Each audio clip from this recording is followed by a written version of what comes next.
नमस्कार, ये आकाशवाणी पटना है। अब आप अभिषेक दास से प्रादेशिक समाचार सुनिए।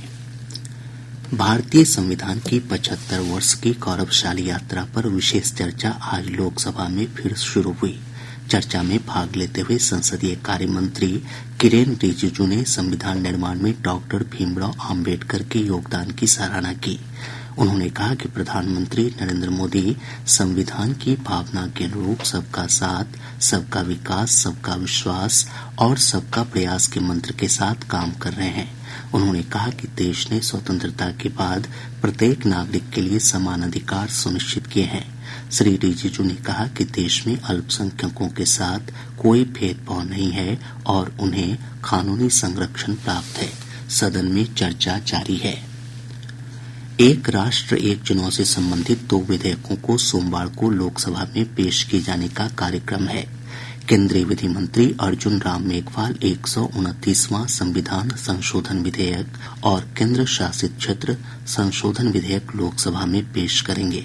हाल ही में सरकार ने देश भर में एक साथ चुनाव करवाने के लिए एक राष्ट्र एक चुनाव के प्रस्ताव पर विचार के लिए गठित उच्च स्तरीय समिति की सिफारिशें स्वीकार की थी।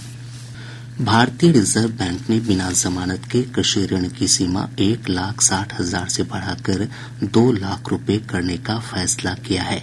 यह निर्णय अगले वर्ष 1 जनवरी से प्रभावी होगा। कृषि और किसान कल्याण मंत्रालय ने कहा है कि इसका उद्देश्य किसानों को बेहतर वित्तीय सुविधा प्रदान करना है। इस फैसले से किसानों पर मुद्रास्फीति और कृषि की बढ़ती लागत का प्रभाव कम होगा। पटना उच्च न्यायालय समेत प्रदेश की सभी अदालतों में आज राष्ट्रीय लोक अदालत का आयोजन किया जा रहा है।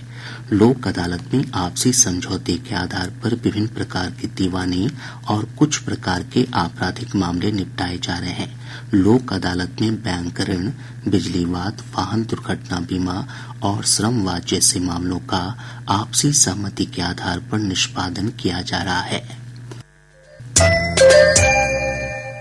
प्रादेशिक समाचार आप आकाशवाणी पटना से सुन रहे हैं।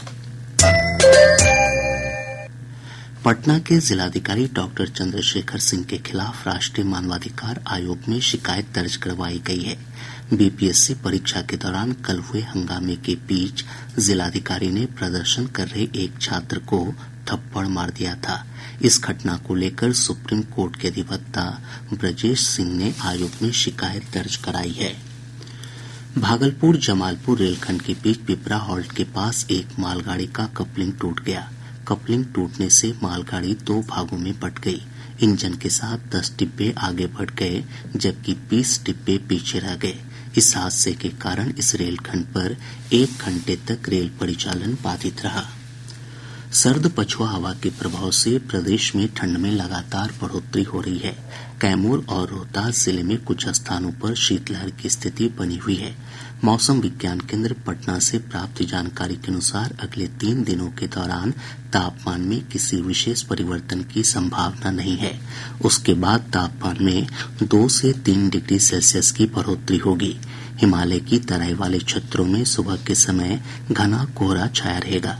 इधर पिछले 24 घंटों के दौरान 4.5 डिग्री सेल्सियस न्यूनतम तापमान के साथ रोहतास का टिहरी राज्य का सबसे ठंडा स्थान रहा। अररिया जिले के फारबिसगंज थाना क्षेत्र में पुलिस ने छापेमारी कर भारी मात्रा में शराब के साथ 4 तस्करों को गिरफ्तार किया है। गिरफ्तार तस्करों में 2 महिला भी शामिल है।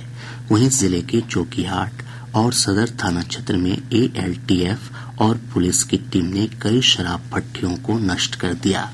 इसके साथ ही आकाशवाणी पटना से प्रसारित प्रादेशिक समाचार का ये अंक समाप्त हुआ।